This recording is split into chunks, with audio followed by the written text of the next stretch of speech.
बहुत समय पहले की बात है। माधवगढ़ जैसे समृद्ध राज्य में एक राजा रहता था जिसका नाम था विक्रम सिंह। वह शक्तिशाली था और अपनी प्रजा का रक्षक भी, लेकिन उसमें एक कमी थी। उसे अपने बल और अपने निशाने पर कुछ ज्यादा ही घमंड था। अपने बल से उसने पड़ोसी राज्यों पर हमला करके कब्जा कर लिया था। राजा को शिकार का बहुत शौक था, लेकिन वह साधारण जानवरों का शिकार नहीं करता था। वह जंगली जानवरों का शिकार करता था, जैसे बाघ, चीता, और उसे सबसे ज्यादा पसंद था जंगली सुअर का शिकार। राजा अक्सर कहा करता था, जो जंगली सुअर को मार सकता है वह कभी हार नहीं सकता। एक दिन वह अपने सैनिकों के साथ घने जंगल में शिकार के लिए निकला। जंगल शांत था, हवा भी जैसे थम गई थी।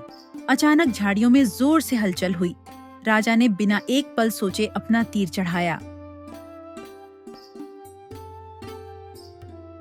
उसे पूरा यकीन था कि इस बार भी शिकार जंगली सुअर ही होगा, लेकिन झाड़ियों से जो बाहर आया वह जंगली सुअर नहीं था, वह एक हिरण था। और उसी एक पल में राजा ने तीर छोड़ दिया। तीर सीधा जाकर उस हिरण को लगा। हिरण दर्द से तड़पकर जमीन पर गिर पड़ा। जंगल की शांति एक पल में टूट गई।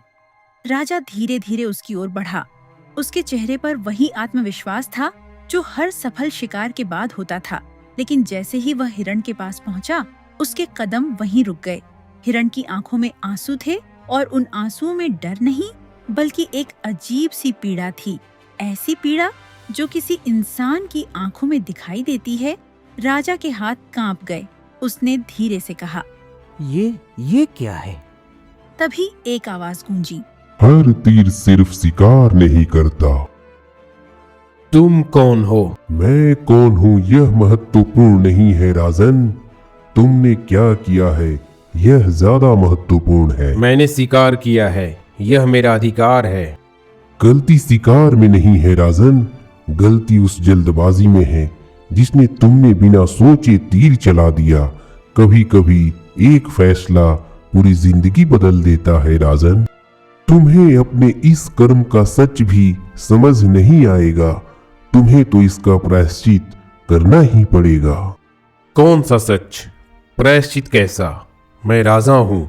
राजन, तुमने हिरण का शिकार किया है जो कि नहीं करना चाहिए था। हिरण इस जंगल में पूजनीय है। मुझसे गलती हो गई साधु महाराज, मुझे माफ कर दीजिए। मैं क्षमा प्रार्थी हूँ, मुझे माफ कर दीजिए। राजन, जिस दिन तुम मेरे 3 सवालों के उत्तर दे दोगे, तुम समझ लेना कि तुम्हारी क्षमा कबूल हो गई। 3 सवाल? कौन से 3 सवाल? अभी पूछिए, मैं तुरंत उत्तर दूंगा। आखिर मेरी योग्यता पे आज तक कोई शक नहीं कर सकता। राजन, अगर तुम्हें तुम्हारी योग्यता पर इतना भरोसा है तो मेरा पहला प्रश्न है, इस संसार की सबसे तेज चीज क्या है? साधु महाराज, संसार की सबसे तेज चीज हवा है। ये उत्तर सही नहीं है राजन। मेरा दूसरा प्रश्न है, इस संसार की सबसे भारी चीज क्या है? साधु महाराज, संसार की सबसे भारी चीज पहाड़ है। इसका भी उत्तर सही नहीं है राजन। मेरा तीसरा प्रश्न है, इस संसार की सबसे गहरी चीज क्या है? साधु महाराज, संसार की सबसे गहरी चीज समुद्र है। राजन, तुमने तीनों प्रश्नों के उत्तर तो दिए, पर तीनों प्रश्न के उत्तर सही नहीं है। जिस दिन तुम्हें तीनों प्रश्नों के उत्तर सही मिल जाएंगे, उस दिन समझ लेना तुम्हारा प्रायश्चित पूरा हो गया। साधु महाराज वहां से चले जाते हैं। राजा भी उदास मन से महल लौट आता है। महल पहुंचते ही राजा को खबर मिलती है कि राजकुमारी आर्या की तबीयत खराब हो गई है। राजा तुरंत राजकुमारी आर्या के कमरे में जाता है। आर्या, क्या हुआ तुम्हें? क्यों परेशान हो बेटा? पता नहीं पिताजी, अचानक ऐसा लग रहा है जैसे मेरे अंदर शक्ति ही नहीं है। कुछ समझ में नहीं आ रहा है। राजा की बेचैनी बढ़ती जा रही थी। उसे बार बार वही हिरण याद आता और साधु महाराज के 3 सवाल। मंत्री जी, पूरे राज्य में घोषणा करवा दीजिए कि जो इन 3 पहेलियों के सही उत्तर देगा उसे मुंह मांगा कीमत दिया जाएगा। सुनो सुनो, राजा ने घोषणा की है कि जो राजा के 3 सवालों के जवाब देगा उसे राजा मुंह मांगा कीमत देंगे। जो भी ये सोचता है कि वो 3 सवाल के जवाब दे देगा वो राजमहल जरूर आए। उसी रात राज्य के एक छोटे से गांव में एक युवक अचानक नींद से जाग उठा। उसका नाम था माधव। माधव बेचैन था। वो वही हिरण उसने सपने में देखा था कि जंगल की तरफ उसे हिरण बुला रहा है। माधव को नींद नहीं आती है। सुबह उसको बेचैन देख के उसके पिताजी उसके पास आते हैं। मैंने एक सपना देखा है पिताजी। लग रहा है मुझे जंगल की तरफ जाना चाहिए। मुझे कुछ समझ में नहीं आ रहा। मैं जा रहा हूँ जंगल की तरफ। लग रहा है मुझे कोई बुला रहा है। पर बेटा, लौट के आओगे ना? अचानक जंगल जाने का फैसला, मुझे तो डर लग रहा है। तुम वापस आओगे ना? आप चिंता मत कीजिए, मैं ज़रूर लौट के आऊँगा। और मैं कहाँ जाऊँगा? अपने घर ही तो लौट के आऊँगा। पर अभी मेरा मन बेचैन हो रहा है। लग रहा है हिरण को कुछ हो गया है। माधव जंगल की तरफ चल देता है। उसके माता पिता दोनों उसको देखते रहते हैं कि अचानक माधव को क्या हो गया जो जंगल की तरफ चल दिया। माधव बहुत ही होशियार था और जब भी उसका मन विचलित होता तो वो जंगल के तरफ ही जाता था। उधर राजा के दरबार में कुछ लोग राजा के सवाल का उत्तर बताने आए। राजा विक्रम सिंह भी उत्साहित थे। अच्छा, तो तुम लोग आए हो सवाल का जवाब देने के लिए। तो बताओ, दुनिया की सबसे तेज चीज क्या है? महाराज, दुनिया की सबसे तेज चीज हवा है महाराज। ये उत्तर तो मैंने भी बताया था। लगता है कि तुम लोगों को भी उत्तर मालूम नहीं है। इसके पहले कि मैं दूसरा और तीसरा प्रश्न पूछ के अपना समय बर्बाद करूं, तुम लोग निकल जाओ इस महल से। मंत्री जी, लग रहा है इस राज्य में ऐसा कोई है ही नहीं जो इन 3 पहेलियों का उत्तर बता दे।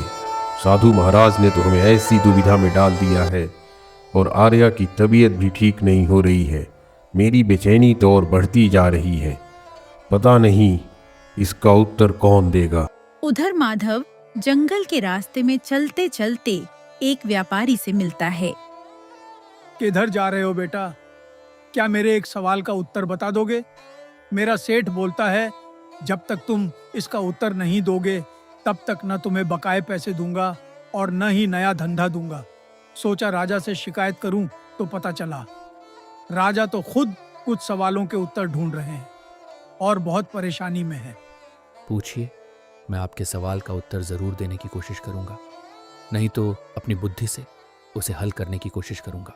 बेटा, वो कौन सी चीज है जो हमेशा ऊपर ही जाती है, कभी नीचे नहीं आती? मैंने इसका उत्तर सीढ़ी बताया था पर बड़े सेठ ने बोला गलत है। हाँ व्यापारी चाचा, इसका उत्तर सीढ़ी गलत है। सीढ़ी से आप चढ़ते वक्त ऊपर जाते हो, पर उसी सीढ़ी से आप नीचे भी उतर जाते हो, तो सीढ़ी हमेशा ऊपर नहीं जाती है। इसका सही उत्तर हमारा उम्र होगा, जो हर पल बढ़ रहा है, कभी कम नहीं होगा। चाहे आप कुछ भी कर लो, ये बढ़ता ही है। तो इस सवाल का सही उत्तर उम्र अथवा हमारी आयु ही होगा। ये उत्तर तो बिल्कुल सही है। हमारी उम्र तो कभी कम ही नहीं होती। मैं भी कितना बुद्धू हूँ जो ये उत्तर सोचा ही नहीं। अब तो मेरा काम हो जाएगा। धन्यवाद बेटा, पर तुम इतने बुद्धिमान हो, तुम्हें तो राजमहल जाना चाहिए। तुम जरूर राजा के सवालों का उत्तर दे सकते हो और राजा की भी परेशानी दूर हो जाएगी। ठीक है व्यापारी चाचा, अगर ऐसी बात है तो मैं ज़रूर राजमहल जाऊंगा और राजा के प्रश्नों का उत्तर देने की कोशिश करूंगा ताकि राजा की परेशानी दूर हो जाए। माधव जंगल के रास्ते राजमहल के लिए चल देता है और वह राजमहल के पिछले दरवाजे पर पहुंचता है। कहाँ से आए हो और पिछले दरवाजे से महल में घुसने की कोशिश? कारावास में जाना है क्या? मेरा नाम माधव है। मैं जंगल के उस पार के गांव माधोपुर से आया हूँ। मैंने सुना है कि राजा 3 सवाल पूछ रहे हैं और बताने पर इनाम भी देंगे। मैं राजा के सवालों का उत्तर देने आया हूँ। अरे भाई, राजा के सवालों का उत्तर तो कितने लोग आए और दे नहीं पाए।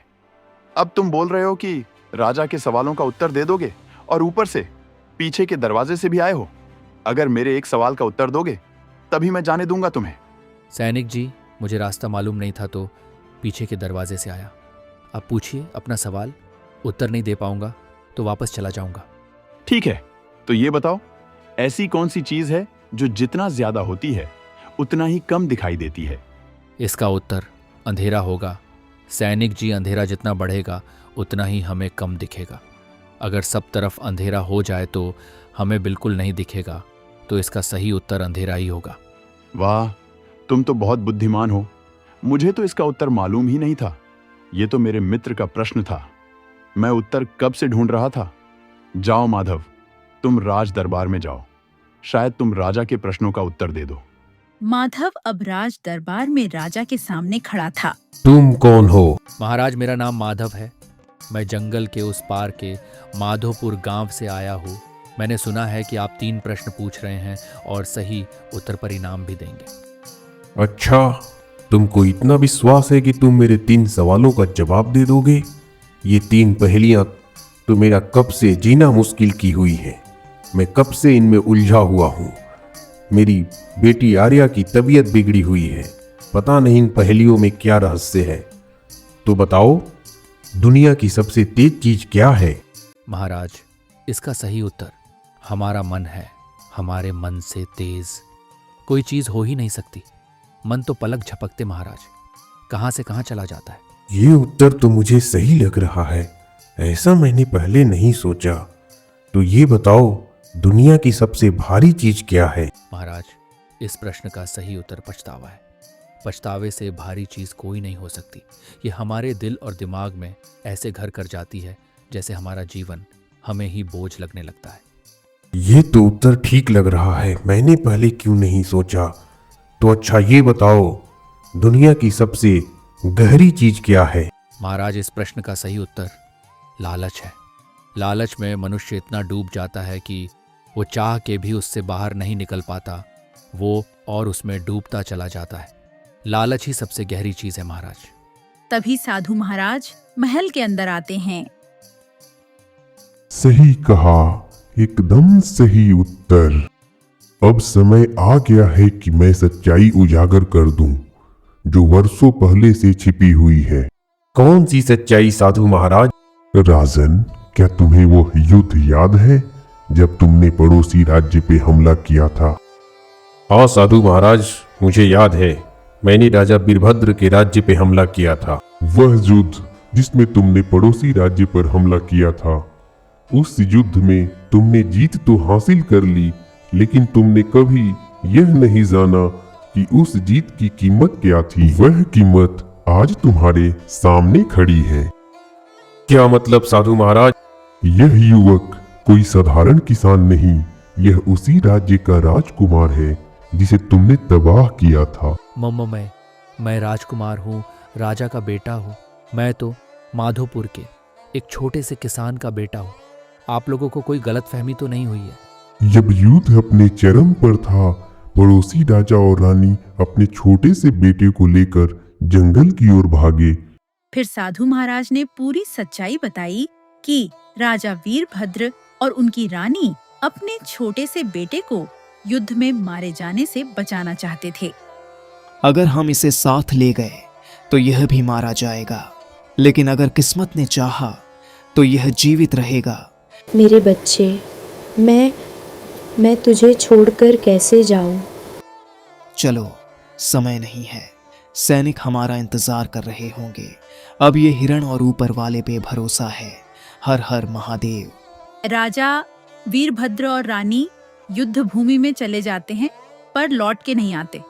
सुबह में जब माधोपुर का एक किसान मंगरू जब लकड़ियां काटने जंगल आता है तो उसको छोटा बच्चा हिरण के पास मिलता है। उसको कोई बच्चा नहीं रहता है। वह छोटे बच्चे को देख के खुश हो जाता है। कितना प्यारा बच्चा है, भगवान तेरा शुक्रिया मेरे जीवन में नई रोशनी लाने के लिए। मैं इसको लेके अपने घर जाता हूँ, सुनैना भी खुश हो जाएगी। मंगरू किसान बच्चे को लेके घर चला जाता है। वही छोटा बच्चा आज दरबार में माधव के रूप में खड़ा है। राजा को अपना प्रायश्चित याद आने लगा। सब कड़ियां जुड़ चुकी थीं। मैं अपनी गलती स्वीकार करता हूँ माधव, मुझे माफ कर दो और मैं तुम्हें तुम्हारा राज्य भी वापस करता हूँ और एक प्रस्ताव रखता हूँ।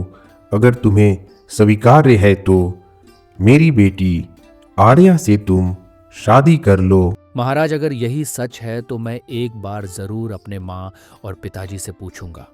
उसके बाद ही विवाह का निर्णय लूंगा। आप महाराज हैं, आप राज्य लौटा रहे हैं तो ये आपका बड़प्पन है। मैं राजकुमार हूँ, ये तो अभी भी भरोसा नहीं हो रहा। ये सारी घटनाएं मेरे आंखों के सामने हुई राजन, पर मैं असहाय था। मैं इस बालक को भी कभी कभी जंगल में भटकते हुए देखता। ये उसी हिरण के साथ खेल के चला जाता था, पर मुझे मालूम नहीं था कि ये बालक इतना बड़ा हो चुका है और आज तुम्हारे सामने खड़ा है। और भी रोचक कहानियों के लिए इस चैनल को लाइक, शेयर और सब्सक्राइब जरूर करें। नमस्कार।